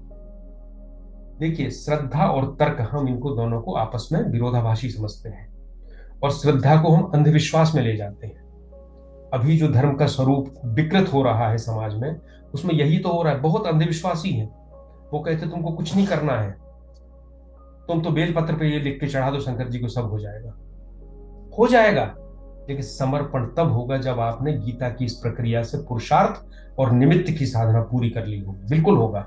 हम तोड़ देते हैं और आखिरी बात कहना शुरू कर देते हैं, अंधविश्वास हो जाता है। तो श्रद्धा क्या है? श्रद्धा, शंकराचार्य जी कहते हैं कि श्रद्धा है अपने गुरु और शास्त्र के वचनों को तत्व के रूप में समझने की योग्यता। और श्रद्धा सरल भाषा में कहें, एक बच्चे को हम पढ़ाते हैं कि छोटा आ ऐसे लिखा जाता है, इसको आ बोला जाता है, तो बच्चा लिखता है आ अनार का। अब अगर बच्चा उस पर श्रद्धा करता है कि हाँ ये जो चित्र बना है ये आ का ही है, तभी तो वो पढ़ पाएगा। अगर हम पहले ही कह दें, वो करेगा नहीं नहीं हम तो विश्वास ही नहीं करते कि आ का चित्र है, तो पढ़ने की बात ही खत्म हो गई। खाना रसोईया बनाता है, डॉक्टर दवा देता है, नाई जब दाढ़ी बनाता है तो छुरे को गले के ऊपर रख देता है, लेकिन हमें विश्वास है, श्रद्धा है कि हमारे गले को नहीं काटेगा। डॉक्टर की दवा हमें लाभ करेगी। रसोइये ने खाने में जहर नहीं मिलाया है। इस श्रद्धा से ही संसार चलता है। तो श्रद्धालु ही ज्यादा होते हैं। तो ऐसी श्रद्धा हमें भगवान के प्रति करना है। भजन करना, भजन का मतलब केवल कीर्तन करना नहीं है। वेदांत के अनुसार भगवान को प्रसन्न करने के लिए जो भी चेष्टा की जाती है वो भजन होती है, समर्पण भाव से। सो हम किसी की सेवा करते हैं, दुखी की मदद करते हैं और कीर्तन भी करते हैं, वो भी, ये सारी की सारे भजन के अंतर्गत आते हैं। यहाँ माम शब्द भगवान ने कहा है, वो अपने दिव्य पुरुषोत्तम स्वरूप का इंगित करते हैं। माम का मतलब वो कृष्ण नहीं है जो जो यदुवंश में पैदा हुए थे, वह परम शक्ति है, ब्रह्म है, जिनकी तरफ वो निर्देश करते हैं। सा में युक्त तमोमता, वो कहते हैं ऐसे जिन्होंने, जिन योगियों ने भगवान की शरण ले ली है, वह सर्वश्रेष्ठ है। जब भगवान की शरण लेते हैं, भगवान महायोगेश्वर है, सारे योगों के ईश्वर हैं। तो जो शरण लेने वाला भक्त है, चाहे वो कर्म योग हो, ज्ञान योग हो, भक्ति योग हो, सभी में उसके अंतर्गत आ जाते हैं। जैसे प्रधानमंत्री कोई बन जाएगा तो फिर उसको जिले का कलेक्टर बनना या प्रदेश का मंत्री बनने का कोई मतलब नहीं है, क्योंकि सब कुछ उसके अंतर्गत आ गए। सो ऐसे ही जो परम योगी है, जो भगवान में जुड़ता है, उसके 3 लक्षण: श्रद्धा हो, परमात्मा में मन लगा हो, और भजन करे। भजन मतलब भगवान को प्रसन्न करने की चेष्टाएं करे। इस श्लोक ने भक्ति का सूत्रपात कर दिया है। हम लोग गीता के एक बड़े महत्वपूर्ण पड़ाव पे पहुंचे हैं। हमारे 6 अध्याय पूरे हो रहे हैं आज। कुल 18 अध्याय हैं और गीता को विद्वान 3 भागों में बांटते हैं, 1 से 6, 7 से 12 और 13 से 18। और एक वेद का भाग है, वेद का वो है तत्त्वम अशी, तुम भी वही हो। तत्त्वम अशी, तो वो कहते हैं कि तुम जो है वो पहले 6 अध्याय तुम के विस्तार है। तुम मतलब मुझे क्या करना है। तो अभी तक सारी गीता जो हुई है उसमें आपको क्या करना है यही बताया गया है। और कई बार हमें लगता है कि हमें ही करना है, हमारे पास क्या सहारा है। अभी रुकिए, अभी गीता में बहुत कुछ आने वाला है। अब भगवान इसमें भक्ति का योगदान दे रहे हैं, भगवान इसमें प्रवेश कर रहे हैं। एक ही श्लोक आया था इसके पहले, 5वें अध्याय का 29वां श्लोक था, भोक्तारम यज्ञ तपसाम सर्वलोक महेश्वरम। मैं सारे यज्ञों का भोक्ता हूँ, सर्वलोकों का महेश्वर हूँ। सुहृदम सर्वभूता नाम, सारे भूतों का सुहृद हूँ। ज्ञात्वा माम शांति गच्छति, मुझे जानकर शांति को प्राप्त होते हो। सो भगवान ने थोड़ी सी झलक अपनी दिखाई थी और अब उन्होंने क्या कह दिया कि योगिनाम अपि सर्वेषां मद्गते नान्तरात्मना श्रद्धावान भजते यो माम सा में युक्त तमोमता। जो मेरे में है, लगा है, वो सर्वश्रेष्ठ है। गीता की विशेषता है कि जो भगवान आगे बताना चाहते हैं उसको सूत्र रूप में श्लोक के बाद में, अध्याय के बाद में बता देते हैं। तो अब हम अगले बार से भक्ति में प्रवेश करेंगे। यह श्लोक बीज है जिसका आगे विस्तार किया जाएगा। जैसे होता ना कि गंगा जी निकलती हैं गंगोत्री से, बहुत पतली सी धारा होती है। जैसे जैसे आगे बढ़ती हैं तो सहायक नदियां मिलती जाती हैं और गंगा जी का विस्तार होता जाता है। और समुद्र में मिलकर वो असीम हो जाती है। सो गीता जब प्रारंभ हुई तो त्वम से शुरू हुई, हमें क्या करना है। सो भगवान ने सबसे पहले अर्जुन को विषाद हुआ, फिर भगवान ने मुझे तात्विक आधार दिया, सांख्य योग बताया, आत्मा की अमरता क्या है, फिर स्थित प्रज्ञ के लक्षण बताए ताकि हमें पता चले कि हमें जाना कहाँ है, किस अवस्था में जाना है। फिर भगवान ने दूसरे तीसरे अध्याय में आए तो हमें कर्मयोग बताया, मतलब हमें क्या करना है वो बताया। फिर ज्ञान कर्म संन्यास योग बताया, ज्ञान को शामिल किया उसमें, एक सहायक नदी और आके मिल गई। फिर चले कर्म संन्यास योग बताया, संन्यास की परिभाषाएं दे दी, योग की परिभाषा दे दी, दान की हमको बताया कि समाज में किस प्रकार से सहयोग करके रहना है। और आगे चले तो छठवें अध्याय में आके उन्होंने हमको ध्यान योग बताया, जो हमें मन की एकाग्रता देगा, हमारे कर्म, हमारे ज्ञान और हमारे भक्ति के योग को गहराई देगा, सघनता देगा। अब भगवान आगे आ रहे हैं, अब इसमें कहते हैं कि भक्ति। अब भगवान खुद आ रहे हैं कि किस प्रकार से वो हमको मदद करते हैं। अब अभी तक हमारी गंगा जी जो चल रही थी वो सहायक नदियों से विस्तार पा रही थी, अब वो पवित्रता भी उसमें शामिल हो रही है भगवान के आने में। तो जब हम भगवान नहीं होते हैं तो हम पुरुषार्थ का सहारा लेते हैं, और पुरुषार्थ में भ्रष्ट होने की पूरी संभावनाएं हैं। पर जब भगवान शामिल हो जाते हैं तो फिर योग क्षेमम वहां में हम फिर योग और क्षेम भगवान वहन करते हैं। वेदांत में एक बड़ा अच्छा उदाहरण है कि जब हमने यात्रा प्रारंभ की थी तो हम बंदर के बच्चे थे, मतलब हम बंदर का बच्चा अपनी माँ से खुद लिपटा हुआ रहता है, बंदर की बंदरिया उसको हाथ भी नहीं लगाती, बंदरिया एक एक डाल से दूसरी डाल पे जाती है, बच्चा चिपका रहता है। इसको कहते हैं मरकट किशोर न्याय। और बिल्ली का बच्चा होता है, बिल्ली उसको मुंह में दबा के एक से दूसरी जगह ले जाती है, बच्चे को कुछ नहीं करना पड़ता, इसको कहते हैं मारझाड़ या किशोर न्याय। सो हमने मरकट किशोर न्याय से यात्रा प्रारंभ की है, त्वम से हमें क्या करना है। अब हम जा रहे हैं मारझाड़ या किशोर न्याय पे, जब भगवान पे सब छोड़ रहे हैं, जो करेगा वो भगवान करेगा। हम तो बिल्ली के बच्चे हैं, अब माँ हमें मुंह में दबा के तय करेगी कि मुझे कहाँ मेरी अच्छे कल्याण होगा, वहां मुझे ले जाके रखेगी।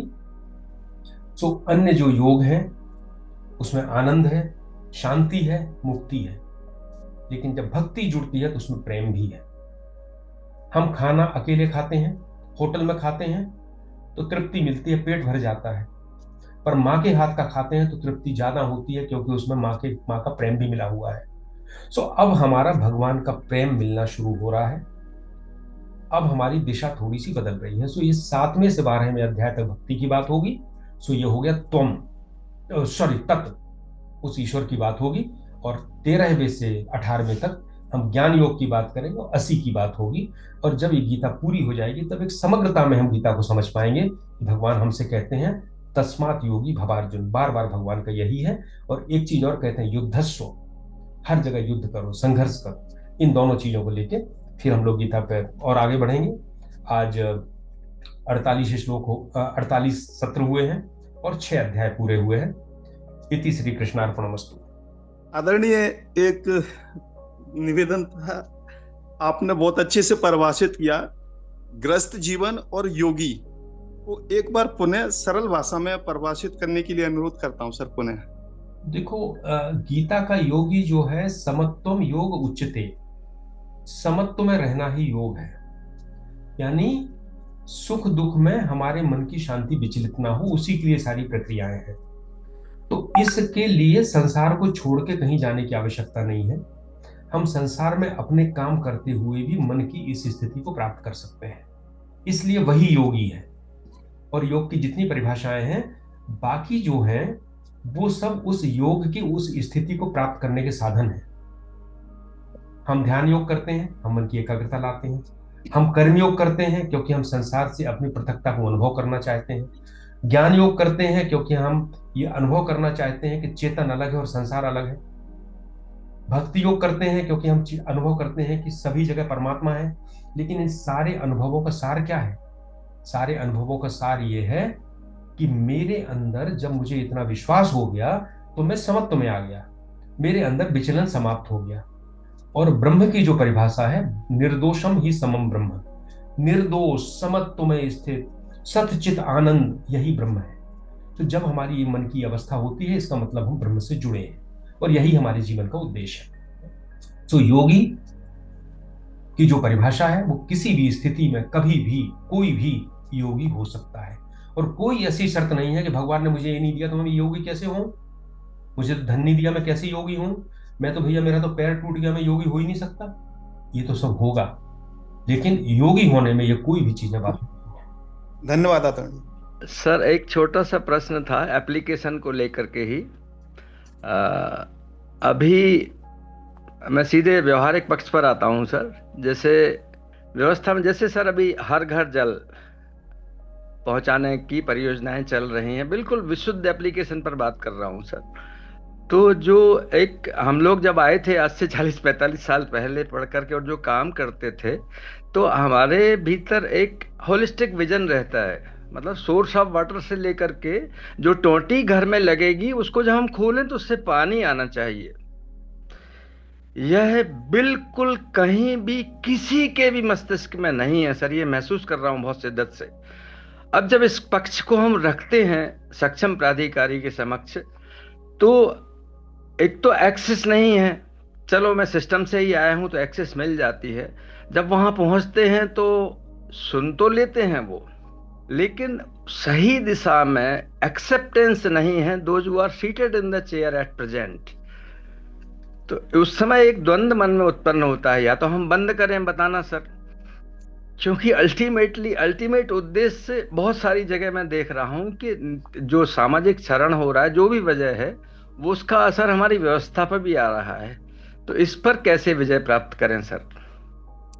समाज, ये देखिए हम लोग जो ये कहते हैं ना, जी सामाजिक व्यवस्था में क्षरण हो रहा है।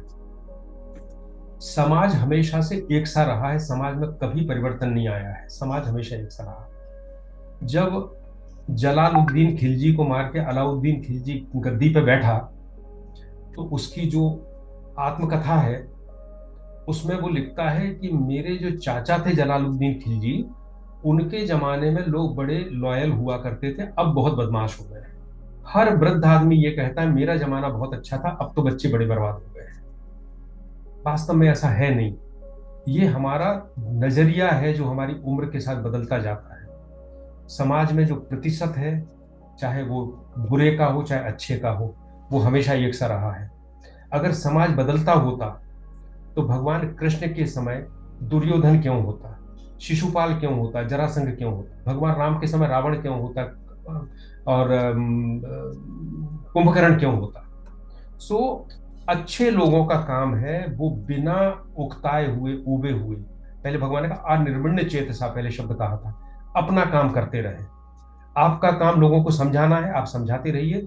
रिस्पॉन्स जितने प्रतिशत अच्छे हैं उतना अच्छा आएगा, और बाकी दुनिया में अगर जिस तरह का समाज चल रहा है उसी तरह का रिस्पॉन्स आपको प्राप्त होगा। पर इससे ऐसा सोच के जो अच्छे हैं, जो धर्म का मार्ग जानते हैं, वो अपना मार्ग नहीं छोड़ सकते। उनका वो दायित्व है, उतना तो उनको करना ही है। पर पूरा संसार कभी नहीं बदलेगा। देखिए सामाजिक चेतना से अंतर आता है। हमने लोगों को बताया पानी बचाओ, बचपन से पढ़ाया ट्रैफिक नियमों का पालन करो, अंतर आता है। लेकिन वो अंतर एक वहीं तक रहता है जहां तक हम उनको शिक्षा देते हैं, और उसी समाज तक सीमित रहता है। स्थायी रूप से नहीं होता यह। स्थायी रूप से समाज, कोई अच्छा आता है, कोई महापुरुष आता है, समाज थोड़ा अच्छा होता है, चला जाता है, समाज फिर पीछे आ जाता है, फिर जरूरत होती है, फिर महापुरुष आता है। सो आपका आपका जो प्रैक्टिकल वो है, उसमें यह है कि संघर्ष है, युद्धस्व है, ये करते रहना है। आ गया सर, उत्तर मिल गया सर। गिव अप नहीं करना है, निराश नहीं होना है, अपना बेस्ट देते रहना है। Thank you very much sir, बहुत बहुत धन्यवाद सर।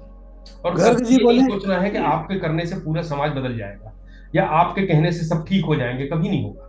इस जी रियलिटी को हमेशा स्वीकार करना है। सब प्रकृति हमेशा ऐसी रहेगी, संसार हमेशा ऐसा रहेगा।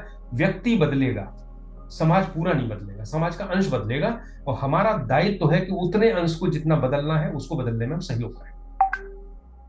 मेरा एक प्रश्न था कि मैं एकादशी व्रत करता हूँ। तो अभी जैसा आपने बताया है चाचा जी ने कि व्रत करने से कुछ नहीं, उसमें भजन लगाना चाहिए, व्रत बस नहीं होता। तो मैं पूछता हूँ, जानना चाह रहा हूँ कि मैं सुबह से जैसे मंदिर जाके प्रार्थना कर लेता हूँ और पूरे दिन अपने काम में लगा रहता हूँ, तो वो कहाँ तक सफल है, या आप वेदांत के अनुसार? देखो, जी व्रत करने की कोई मनाही नहीं है। व्रत करने से क्या हुआ, आपके अंदर भूख जगी। भूख जगी, अब आपने दृढ़ निश्चय किया मैं खाना नहीं खाऊंगा। तो आपके पास दो चीजें होती हैं। पहला तो यह है कि जो भूख जग रही है, आप ये देखते हैं कि आप अलग हैं और भूख अलग है। भूख शरीर में हो रही है, लेकिन आप कुछ हैं जो नियंत्रण कर रहे हैं, खाना नहीं खा रहे हैं। सो मन की दृढ़ता बनती है उपवास से। दूसरा ये होता है कि हमें शरीर को भी अच्छा रखना है। जब हम उपवास करते हैं तो शरीर के बहुत सारे दोष दूर हो जाते हैं, पाचन ठीक हो जाता है, हमारा शरीर स्वस्थ हो जाता है। और वो स्वस्थ शरीर और जो दृढ़ मन है, वो भगवान में लगने के लिए ज्यादा सक्षम हो जाता है। सो केवल ये कि मैं एकादशी का मैंने उपवास कर लिया इसलिए मुझे पुण्य मिल जाए और मैं स्वर्ग चला जाऊं, या मुझे भगवान मिल जाए, नहीं। ये साधन है, ये साध्य नहीं है। व्रत साधन है। वो बुरा नहीं है, व्रत तो करना है क्योंकि वो साधन है। लेकिन वो साध मत समझो उसको, ये मत समझो कि आपने व्रत कर लिया तो सब कुछ हो गया। बस इतना ही कह रहा है और कुछ नहीं है। आपको योगी बनने में वो मदद कर रहा है। जी, धन्यवाद। सर मेरा एक जिज्ञासा कहिए, प्रश्न कहिए, ये है कि ये समत्व वाली जो बात करी है आपने, और सुबह के टाइम मैं भी गीता पढ़ती हूँ, 5 श्लोक डेली का ऐसा नियम है। तो सर ये इसमें जो सम दुखा सुखा क्षमी, या जो है शीत और गर्मी में एक जैसा महसूस करें, तो बहुत बार सर ये ऐसा होता है कि ऐसा जिनको लग रहा है उन्हें लोग पागल भी कहते हैं, यार इसे तो कोई फर्क ही नहीं पड़ता, क्या सुख है या दुख है इसको तो कुछ समझ ही नहीं है। और सर शीत और गर्मी में एक जैसा कैसे हो सकता है, शरीर में कैसे महसूस हो सकता है कि गर्मी भी ना लगे उसको, ठंड भी ना लगे? Sir please. नहीं, ऐसा भगवान ने कभी नहीं कहा कि आपको गर्मी और सर्दी नहीं लगेगी। नहीं, एक जैसा महसूस करें, बोला नहीं। ना कि आपके ऊपर असर ना पड़े, उसका प्रभाव ना पड़े।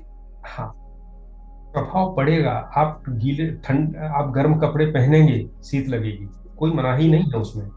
लेकिन जो शीत और गर्मी लग रही है, अगर आपका मन समत्व में होगा तो आपको ये अनुभव होगा कि ये शीत और गर्मी मुझे नहीं लग रही, मैं अलग हूं, मेरे शरीर को लग रही है जो संसार का हिस्सा है। पूरा वेदांत यही तो कह रहा है कि आप अपने असली स्वरूप को समझो। सो सर्दी गर्मी में ये समझना कि ये बाहर शरीर में लग रही, उपवास के समय भूख को ये समझना कि शरीर को लग रही, मैं इससे अलग हूं। सुख दुख में ये समझना कि ये सुख दुख मेरे मन को हो रहे हैं, मैं इससे अलग हूं। यही तो प्रक्रिया है। सो सुख दुख तो आएंगे, अच्छा बुरा लगेगा, गर्मी सर्दी में गर्मी सर्दी लगेगी, लेकिन ये समझना कि ये कहाँ लग रही है और मैं कौन हूं, यही तो अंतर है। तो जैसा मैंने पहले भी कहा कि भगवान कहीं ये नहीं कहते कि आपका सुख, आपको सुख ही सुख में दूंगा। भगवान कहते हैं कि वर्षा तो होगी पर आप वाटर प्रूफ हो जाओगे, आग तो जलेगी पर आप फायर प्रूफ हो जाओगे। सो और आपने जब ये समझ लिया कि मैं इससे अलग हूं, ये भाव जब आ गया तो समत्व हो गया, क्योंकि हमारा विचलन खत्म हो गया। फिर जो विचलन जो हम कर रहे हैं प्रयास, हमें ठंड लगने पर हम कपड़े पहन रहे हैं, गर्मी लगने पर हम हवा कर रहे हैं, वो एक मैं जो हूं उससे पृथक हो गया। होगा सब वैसे ही, बस केवल हमारा उससे साक्षी भाव में हम चले जाएंगे। तो और सर हाँ जी। जी, जी सर, नहीं बहुत बढ़िया। सर ये भी बोलना कि समत्व का जो भाव है सर, एक महसूस करना बड़ा कठिन है। कोई हमें गाली दे, हम चाहते हैं मन से कि हमें बुरा ना लगे, बट बुरा लगता है सर, और हम वैसा रिएक्ट करने लगते हैं। हाँ, बिल्कुल लगता है। तो आप अभी से क्या बोलते हैं, स्थित प्रज्ञ की स्थिति में क्यों जाना चाहते हो? मत जाओ ना अभी।